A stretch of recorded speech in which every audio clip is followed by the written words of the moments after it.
Hello and welcome back to my channel. So today we're going to be doing a book review / a case analysis on why relationships fail. So stay tuned for the end of the video and I will go ahead and present the idea that the author gives in this book on why relationships fail, and I strongly agree that this is a major reason why they do. So we're going to go ahead and hop right into it and start with chapter 1. In chapter 1, he sort of talks about the evolution of romantic love through the Greek perspective, the Roman and Christianity perspective. It's sort of like a brief history lesson, but it really ties everything up and gives you very quick knowledge and information on the history of what love has been, how it has evolved, and what it is today. Towards the end of the chapter, he talks about what romantic love is not. And I'm going to touch base on 3 of the things he mentions in this chapter.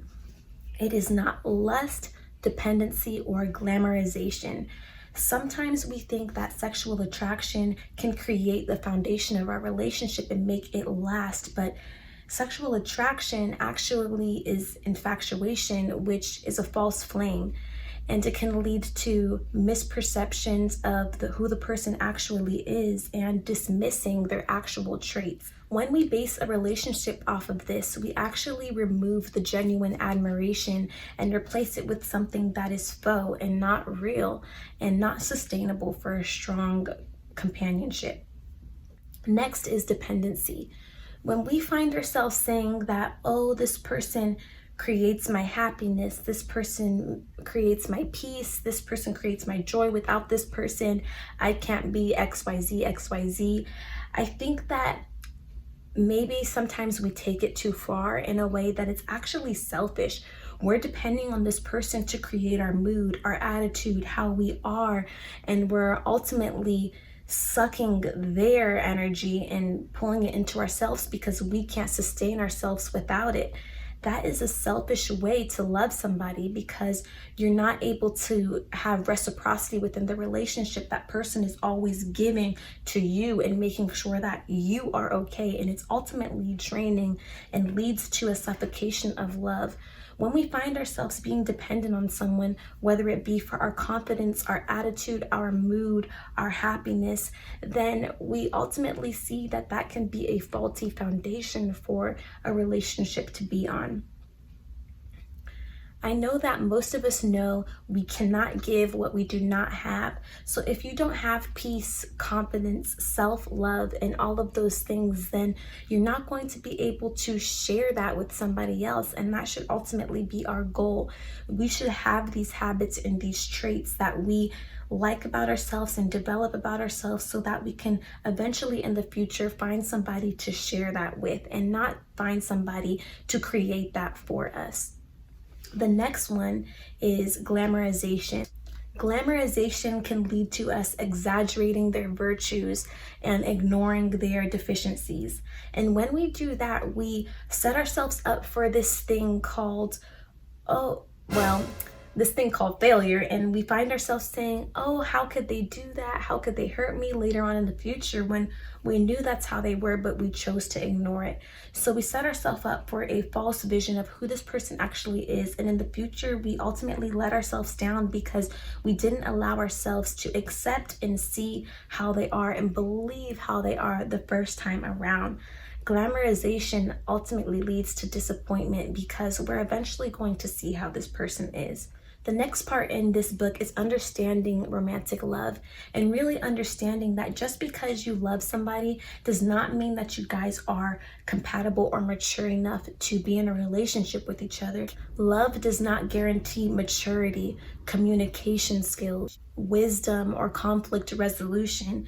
It just doesn't. Just because you love somebody does not mean that you know how to communicate and effectively be in that relationship with somebody. And ultimately, love does not produce self-esteem. It may reinforce it, but it doesn't produce it, and it doesn't create it to a place where it can be sustained within the relationship. There are gonna be moments when the other person lets you down, vice versa.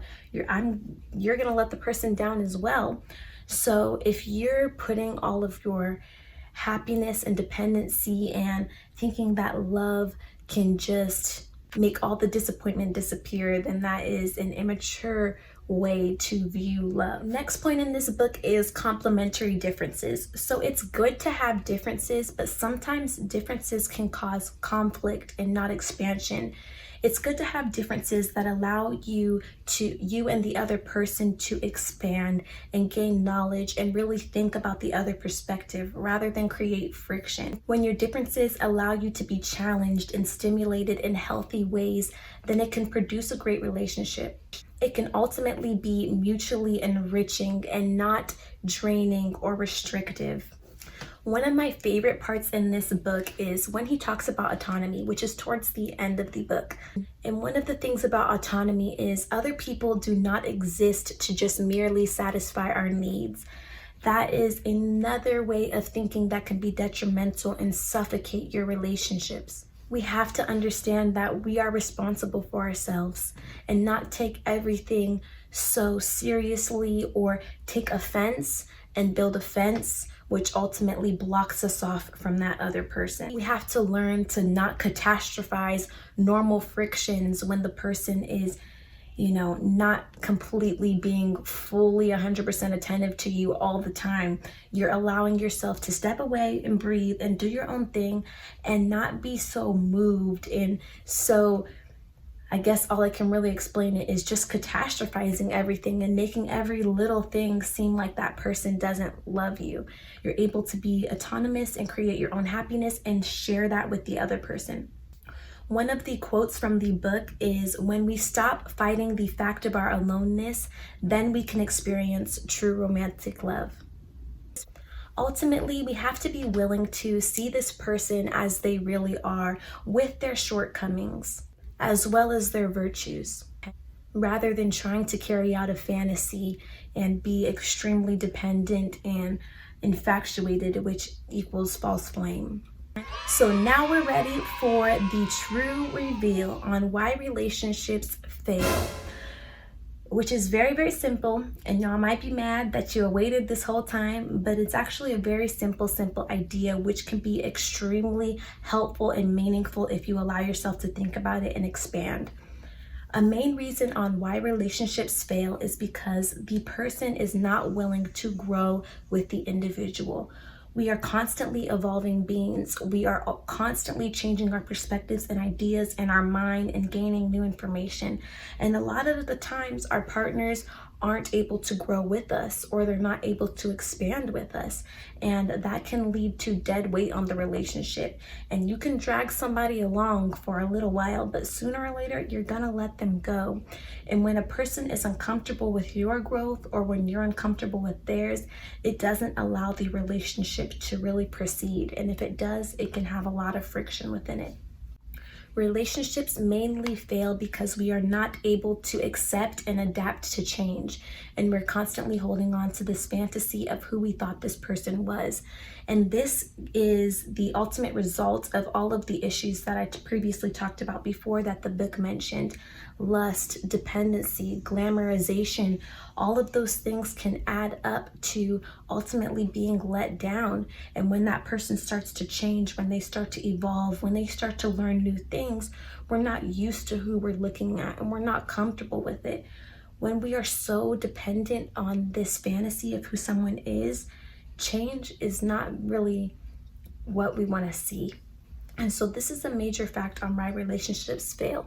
And relationships grow is the alternate of that, is when people are able to accept change and able to accept faults as well as virtues, as well as everything real about that person. We have to start understanding as women and as women in the society that we cannot place all of our worth in these men.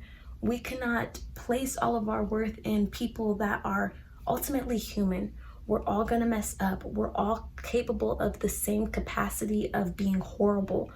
We are only human, and we need to realize that and not be so dependent on man.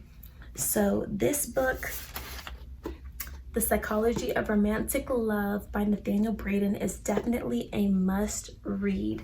It has some gems in this whole book. Nathaniel Braden is a great author. It was a very, very brief read with a lot of information packed inside of it. So please like, comment, and subscribe. Again, leave your comments on why you think romantic love fails, and please support me, and I hope you stay tuned for the next video. Thank you.